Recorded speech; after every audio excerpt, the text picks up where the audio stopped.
അങ്ങനെ നമ്മുടെ UAE 2 months visit visa expire ആയിരിക്കുന്നു. അത് റിന്യൂ ചെയ്യാൻ 2 ഓപ്ഷൻസ് ആയിരുന്നു എനിക്ക് കിട്ടിയിരുന്നത്. ഒന്ന് ബസ് വഴി ഒമാനിൽ പോയിട്ട് റിന്യൂ ചെയ്യുക, രണ്ടാമത്തത് ഫ്ലൈറ്റ് വഴി ബഹ്റൈനിൽ പോയിട്ട് റിന്യൂ ചെയ്യുക.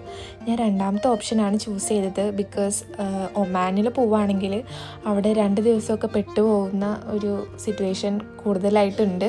അപ്പം ഞാൻ ഫ്ലൈറ്റിന് പോകാമെന്ന് വിചാരിച്ചു. ഒറ്റയ്ക്കാണ് പോകുന്നത്. അപ്പോൾ ഫസ്റ്റ് നമ്മളൊരു മെട്രോയിൽ അബു ഹെയിൽ സ്റ്റേഷനിൽ എത്തിയിട്ട് അവിടെ നിന്ന് ബസ്സിനാണ് നമ്മുടെ എയർപോർട്ടിലേക്ക് പോകുന്നത്.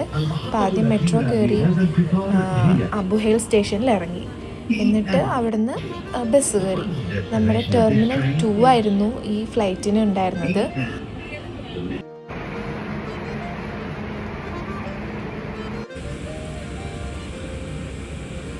പിന്നെ നമ്മൾ എയർപോർട്ടിലെത്തി. അവിടെ എല്ലാ പ്രോസസ്സിങ്സും സെൽഫായിട്ടായിരുന്നു ചെയ്യാനുണ്ടായിരുന്നത്. ലൈക്ക് ചെക്കിനും ഇമിഗ്രേഷനും എല്ലാം ഓട്ടോമേറ്റഡ് ആയിരുന്നു. ഈ ഒരു മെഷീൻ വെച്ചായിരുന്നു നമ്മൾ ചെക്കിൻ ചെയ്തിരുന്നത്. അപ്പോൾ പ്രോസസ്സൊക്കെ ഭയങ്കര എളുപ്പമായിരുന്നു. ക്യൂവിൽ നിൽക്കേണ്ട ആവശ്യമൊന്നും ഉണ്ടായിരുന്നില്ല. പിന്നെ കുറേ ടൈം ഉണ്ടായിരുന്നു ഫ്ലൈറ്റിന് വേണ്ടിയിട്ട്. അപ്പോൾ ഞാൻ അവിടെയൊക്കെ കറങ്ങി നടക്കുകയായിരുന്നു. ഡ്യൂട്ടി ഫ്രീയിലൊക്കെ ഒരുപാട് ഹൈ എൻഡ് പ്രൊഡക്ട്സൊക്കെ ഉണ്ടായിരുന്നു. അതൊക്കെ കണ്ടുകൊണ്ട് ഞാനിങ്ങനെ നടന്നു.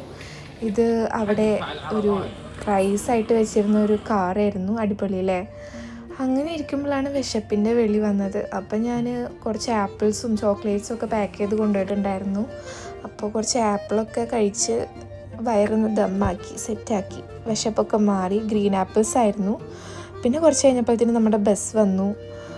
ബസ് 2 റൗണ്ട് അടിച്ചിട്ട് അവർ പറഞ്ഞു ഫ്ലൈറ്റിന് എന്തോ ടെക്നിക്കൽ പ്രോബ്ലംസ് ഉണ്ട്, അപ്പോൾ കുറച്ച് ഡിലേ ആവുന്നു. അപ്പോൾ ഓക്കെ ശരി. എന്നിട്ട് കുറച്ച് കഴിഞ്ഞപ്പോൾ വീണ്ടും ബസ് വന്നു. വല്ലാണ്ട് ലാഗൊന്നും ഉണ്ടായിരുന്നില്ല കേട്ടോ. എന്നിട്ട് ഫ്ലൈ ദുബായ് ആയിരുന്നു ഫ്ലൈറ്റ്. നല്ല സ്മൂത്തായിരുന്നു ഫ്ലൈറ്റ് എല്ലാം. നമുക്ക് സ്വന്തമായിട്ടൊരു സ്ക്രീനൊക്കെ ഉണ്ടായിരുന്നു. അങ്ങനെ ഞങ്ങൾ ബഹ്റൈനിലെത്തിയിട്ട് ഒരുപാട് പേര് എന്നെ പോലെ ഇങ്ങനെ വിസ റിന്യൂവലിന് വേണ്ടി വന്നിട്ടുണ്ടായിരുന്നു. അവിടെ 2 മണിക്കൂർ ലേ ഓവർ കഴിഞ്ഞിട്ട് തിരിച്ചു പോരുകയും ചെയ്തു. അപ്പം അങ്ങനെയായിരുന്നു അന്നത്തെ ദിവസം. നല്ല സിക്കായിട്ടുണ്ടായിരുന്നു ആ യാത്ര കൊണ്ട്. ഞാൻ തിരിച്ച് എയർപോർട്ടിൽ എത്തിയിട്ടുണ്ട്. ബസ് കയറി നമ്മുടെ സ്ഥലത്തേക്ക് പോകണം. നല്ല തലവേദന ഉണ്ട്, തലവേദന ഉണ്ട്. പിന്നെ